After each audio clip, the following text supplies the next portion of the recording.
পুরো রাস্তায় বরফ পড়ে গেছে, একেবারে পিচ্ছিল।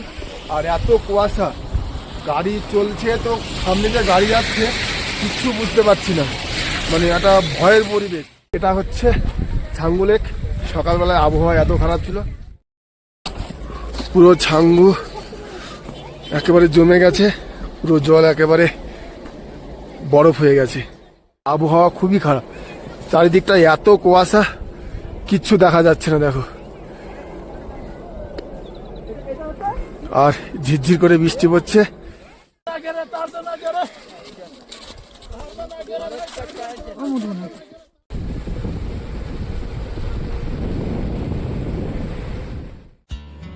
সিকিমে আজ আমাদের পঞ্চম দিন। আজকে আমরা ঘুরে দেখব ইস্ট সিকিমের নাথুলা পাস, ছাঙ্গু লেক আর বাবা মন্দির। আজকে আমরা সকাল সকাল বেরিয়ে পড়েছি, মোটামুটি 7:30টার দিকে। যখন আমরা হোটেল থেকে বার হই তখন হালকা বৃষ্টি পড়ছিল। এখন আপাতত বৃষ্টি কম আছে, কিন্তু আবহাওয়া মোটের উপরে ভালোই খারাপ আছে। জানি না কতদূর কি দেখতে পারবো। আমাদের আজকে ঘুরতে যাওয়ার আগের 3 দিনের অবস্থা খুবই খারাপ ছিল। নাথুলা পাস, ছাঙ্গু লেক, বাবা মন্দির একেবারে বন্ধ ছিল। ইস্ট সিকিমে আগে কদিন পারমিশন ছিল না, আজকে থেকে আবার পারমিশন দিয়েছে। তো চলো আমরা সামনে গিয়ে আমাদের পারমিশন কপিটা বার করে নেব। ওখান থেকে আমরা জানতে পারবো যে নাথুলা পাস বা ছাঙ্গু লেক, বাবা মন্দিরের দিকে আবহাওয়া কিরকম আছে, রাস্তায় কেমন বরফ জমে আছে। পারমিশনে ওরা বলে দেবে যে আমরা কতদূর পর্যন্ত যেতে পারবো। ইস্ট সিকিম যেতে গেলে পারমিশনের অবশ্যই প্রয়োজন।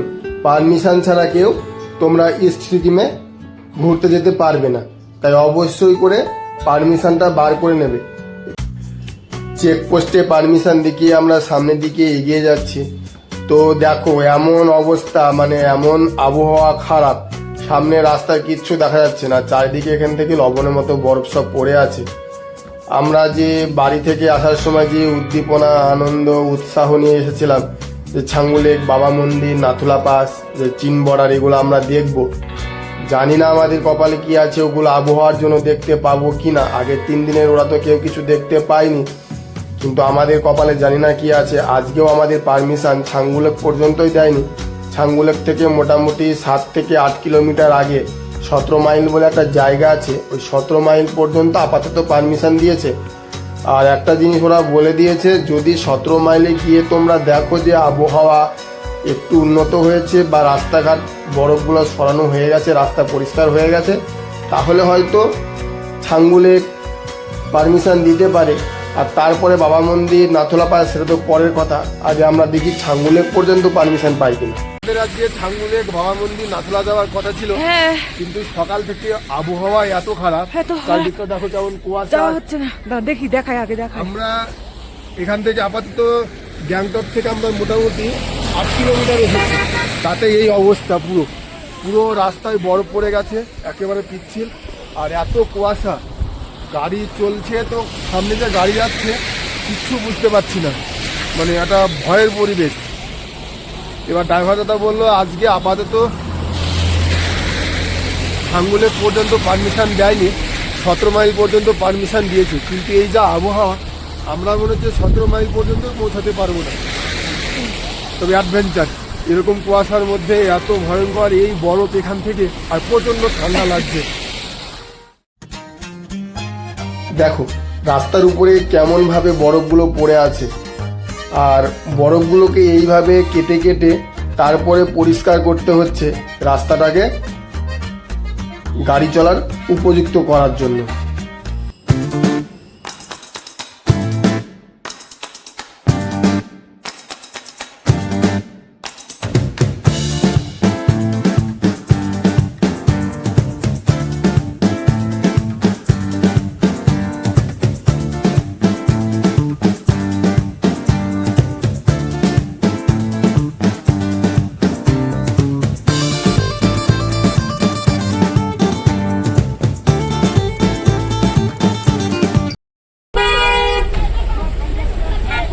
আমাদের পারমিশন প্রথমে 17 মাইল পর্যন্ত ছিল, কিন্তু 17 মাইল আসার পরে এখানে প্রথমে আমরা 10 মিনিট মতো দাঁড়িয়েছিলাম। তারপরে বললো যে এখান থেকে আবার ছাঙ্গু যাওয়ার জন্য পারমিশন দিয়ে দিয়েছে। তো তো আমরা 17 মাইল থেকে আবার ছাঙ্গুর পথে বেরিয়ে পড়েছি। আর দেখো 17 মাইলের অবস্থাটা দেখো কেমন, পুরো সাদা। 17 মাইলের পরে আমাদের পারমিশন এই জন্যই দিয়েছে, দেখো আবহাওয়া খারাপ আছে, চারিদিকে কুয়াশা আছে, কিন্তু এই দিককার বরফগুলো কি রাস্তা থেকে সরিয়ে ফেলেছে। গাড়ি চলাচলের জন্য আপাতত রাস্তাঘাট উপযুক্ত আছে। আর রাস্তাঘাট যদি এরকমভাবে পুরো নাথুলা পর্যন্ত পরিষ্কার হয়ে যায় তাহলে মনে হয় নাথুলা পর্যন্ত দিতে পারে, কিন্তু বরফ যেভাবে দেখো কীরকম মানে উঁচু পুরু হয়ে বরফ রাস্তার উপরে আছে। এবার দেখি ছাঙ্গু লেকে গিয়ে ওখানকার অবস্থা কীরকম, আর ছাঙ্গু লেক থেকে তার পরের যে রাস্তা বাবা মন্দির যাওয়ার, সেই রাস্তা কি পরিষ্কার হয়েছে না হয়নি তার উপর নির্ভর করছে। এটা হচ্ছে ছাঙ্গু লেক। সকালবেলায় আবহাওয়া এত খারাপ ছিল, আমাদের 17 মাইল পর্যন্ত পারমিশন দিয়েছিল। 17 মাইলে যখন পৌঁছালাম ওখান থেকে আবার বললো যে না, ছাঙ্গু খুলে দিয়েছে। তারপরে আমরা সঙ্গে সঙ্গে গাড়ি নিয়ে ছাঙ্গুর উদ্দেশ্যে চলে এসেছি। ছাঙ্গুতে পুরো বড়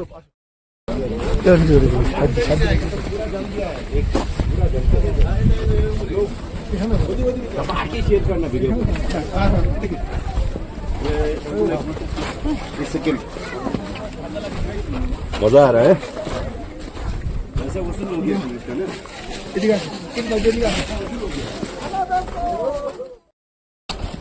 পুরো ছাঙ্গু একেবারে জমে গেছে, পুরো জল একেবারে বরফ হয়ে গেছে। আবহাওয়া খুবই খারাপ, চারিদিকটা এত কুয়াশা, কিচ্ছু দেখা যাচ্ছে না। দেখো,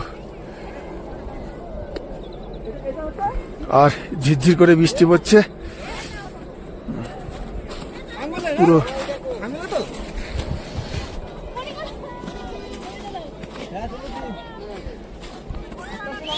দেখো পুরো কুয়াশা, কিচ্ছু দেখা যাচ্ছে না চারিদিক।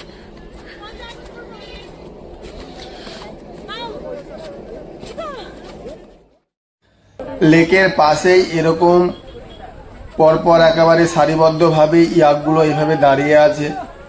তোমরা যদি মনে করো যে ইয়াকগুলোর উপরে আমরা উঠে শুধুমাত্র ছবি তুলব, তাহলে তোমরা এই যে ইয়াকের যে মালিকগুলো আছে এদের সাথে তোমরা দাম দর করে তোমরা ছবি তুলতে পারো। আর তোমরা যদি চাও যে পুরো ইয়াকে চেপে এইভাবে পুরো ছাঙ্গু লেকটা ঘুরে দেখবো, তাও তোমরা সেটা করতে পারো, কিন্তু দাম দরটা আগে করে নেবে। ছাঙ্গু লেকে এই যে তোমরা রোপওয়েটা দেখতে পাচ্ছ, এই রোপওয়েটা কিন্তু ভারতবর্ষের উচ্চতম রোপওয়ে। আর আজকের যা আবহাওয়ার পরিস্থিতি, রোপওয়েতে উঠে মনে হচ্ছে সেভাবে কিছু আনন্দ করা যাবে না, কিছু দেখাই তো যাবে না।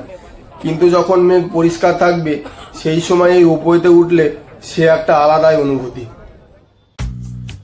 ওটা হচ্ছে রোপওয়ে, পুরো কুয়াশায় তো ঢেকে গেছে। আর দেখো রোপওয়ের পাশ দিয়ে দেখো পুরো বরফে জমে গেছে পাহাড়গুলো, দেখো। আর এত কুয়াশা কি বলবো, সেভাবে কিছু দেখা যাচ্ছে না। ঠান্ডা কি, ঠান্ডায় মনে হচ্ছে জমে যাবো। আর তার সাথে হালকা ঝিরঝির করে বৃষ্টি পড়ছে, ওটা ক্যামেরায় ঠিক সেভাবে ধরা পড়ছে না। আর দেখো, আর এইখানে ছবি তোলার মতো এই জায়গাটাতে অবশ্যই আসবে। আর দেখো এখানে ছবি তোলার মতো একবারে আদর্শ জায়গা এটা। এখানে কি বলবো, ওখান থেকে চমৎকার লাগছে। ওখানে গিয়ে তোমরা, এত বরফ জমে আছে ওই জায়গাটা, অসাধারণ। ছাঙ্গুতে তোমরা এরকম অনেক ক্যাফে, খাবার দোকান পেয়ে যাবে। দেখো ছাঙ্গুর ক্যাফে আর দোকানগুলোর কি অবস্থা, দেখো পুরো ছাদগুলো একেবারে বরফ জমে গেছে। দেখো কি অবস্থা, দেখো পুরো বরফে ঢাকা। আর চারিদিকটা দেখো পুরো কি বলবো, মনে হচ্ছে সাদা। আর এই যে গাড়িগুলো যাচ্ছে তবু সাবধানে যাচ্ছে, রাস্তা পরিষ্কার কিন্তু তবু পিচ্ছিল অবস্থায়। এখানে হাঁটতে গেলে অনেকে পড়ে যাচ্ছে স্লিপ কেটে। ছাঙ্গু লেক দেখার পরে আমরা পুনরায় গ্যাংটকে ফিরে যাচ্ছি, কারণ ছাঙ্গুর পরে যে আমাদের বাবা মন্দির, নাথুলা পাস, এগুলো দেখার কথা ছিল, কিন্তু সেগুলো আমাদের কপাল খারাপ, দেখতে পাবো না আবহাওয়ার জন্য। রাস্তার উপরে ওদিকে রাস্তা এখনো পরিষ্কার করা যায়নি, পুরো রাস্তা বলে বরফে পুরো ঢেকে গেছে। আর ওই কারণে রিস্ক নেয়নি, তাই পারমিশন দেয়নি। তো আমরা তবু ছাঙ্গুতে যা আনন্দ করেছি, যা বরফ কি বলবো, খুবই আনন্দ করেছি। আর চলো, কিছু তো করার নেই, যখন নাথুলা পাস দেখা গেল না, পরে আর একবার আসবো কখনো সময় পেয়ে। চলো এটা এখন আমরা গ্যাংটকে ফিরে যাই।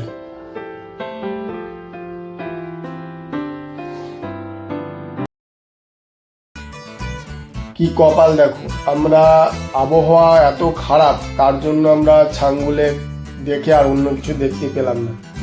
আর এখানে দেখো এমজি মার্গে আবহাওয়া পুরো পরিষ্কার, রোদ উঠেছে এখানে। আর চারিদিকটা দেখো দিনের বেলায়। আর দেখো এই আবহাওয়াটাও যদি ওই দিকে থাকতো তাহলে তো আমরা নাথুলা পাস বাবা মন্দিরটা দেখে আসতে পারতাম। আর দেখো এখান থেকে যে দূরে মন্দিরটা দেখা যাচ্ছিল রাধাকৃষ্ণ মন্দির, এখানে আসলে অবশ্যই রাধাকৃষ্ণ মন্দিরটা একবার দেখতে যাবে। আর দিনের বেলায় দেখো এমজি মার্গ একরকম, আর রাতের বেলায় যখন আসবে পুরো লাইট এমজি মার্গ আলাদা। আমরা এমজি মার্গ থেকে নিচের দিকে যে লালবাজার সেখানে চলে এসেছি, কারণ এই লালবাজারের কাছে আমাদের হোটেল। আর এই লালবাজারের যে গেট আছে গেটের পাশ দিয়ে আমরা চলে যাবো আমাদের হোটেলের দিকে। এখান থেকে হেঁটে যেতে মোটামুটি 30 থেকে 40 সেকেন্ড মতো লাগবে। তাহলে চলো আজকে এখানেই শেষ।